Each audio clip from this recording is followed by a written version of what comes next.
I really love to shape the sounds. I would take the production from the beginning, probably, and then try to build the sound and character. Italian production is really like they have these vocals up front and everything else is like an orchestra. Berlin productions more minimalistic for sure about the arrangement. The voice, for example, it's just another rhythmic element most of the time.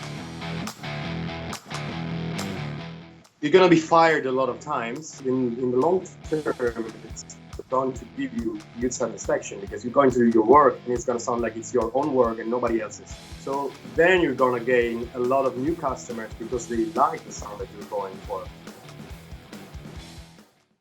Hello everybody, today we have Enrico from Berlin on the line. You have a nice studio over there. I see a lot of interesting pieces of gear. So let's just start with that. How do you choose your gear?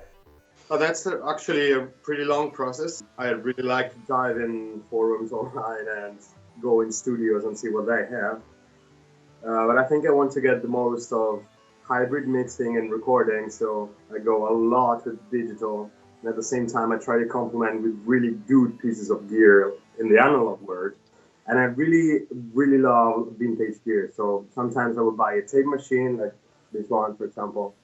It's pretty old and doesn't really sound the best, but it's perfect for using it for special effects and stuff like that. So I really love that piece of gear that is unique and can give you a unique sound.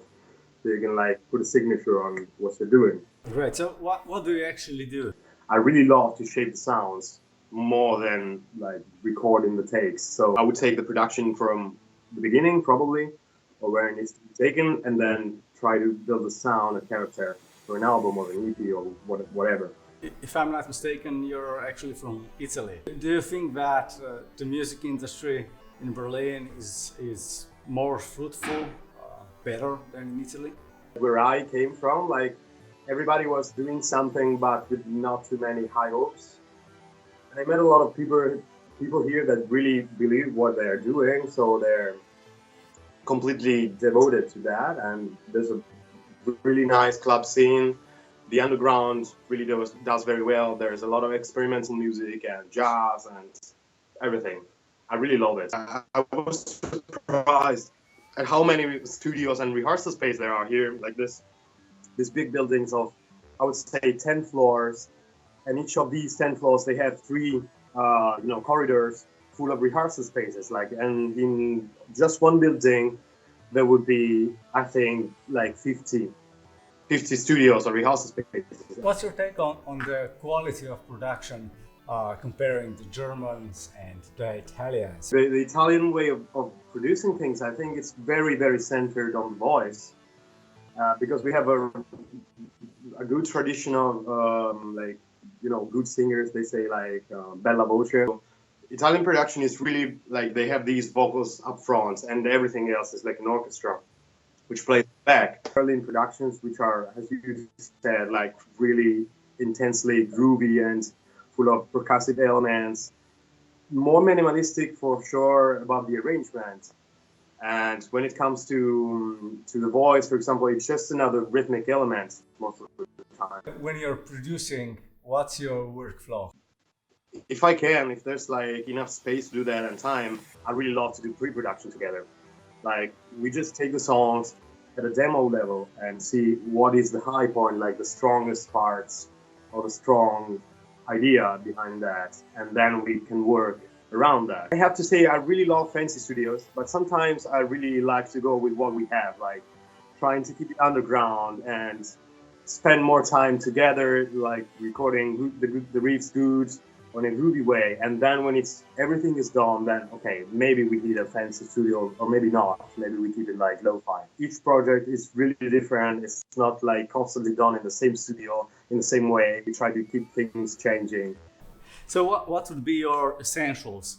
If you can talk about backpacking, what are the main essential things that you have to take with you in order to do your job? Well, my headphones. For sure, my SM57 is gonna be with me forever. I can record like piano with that or like any instrument actually. Also full drums with one SM57, for example. And probably lately, like my really small but amazing audience ID22 is gonna be with me. It's got pristine converters. It sounds amazing. So if I have to record something on location, it's gonna be with me. When it comes to getting clients and getting work, what do you think is most important today? I think if you have your own sound and you just keep doing that, if it's good, you're gonna be fired a lot of times. You're not gonna get a lot of works because of your own sound, but that makes your own sound. So then you're gonna gain a lot of new customers because they like the sound that you're going for. In the long term, it's going to give you good satisfaction because you're going to do your work and it's gonna sound like it's your own work and nobody else's. And that's a lesson that I've learned in these last years, like trying to be more honest to myself and to my clients. This is what I can do. This is what we can do together. I'm good at this, not at these other things. And secondly, for sure, keeping deadlines, like being really, really professional. Communicate a lot, like trying to establish a communication with your artist. You have our S4 headphones for a while now. What do you think about them? What do you like and maybe what do you hate about them? I can't say that there's something that I hate. Like it's been pretty amazing since the first day. I really love the portability. I mean, I can just plug everything off and put them in my backpack. What's the most important trait or maybe a skill set that anyone entering the music industry should have and should pursue? You have to be yourself. Also, you have to be connected with people. So if you are going to communicate, you have to communicate a pretty honest image of what you are. That's the same for music. Like your music has to be really honest and really on yours. All right, Enrico, thank you. I think we can wrap the official part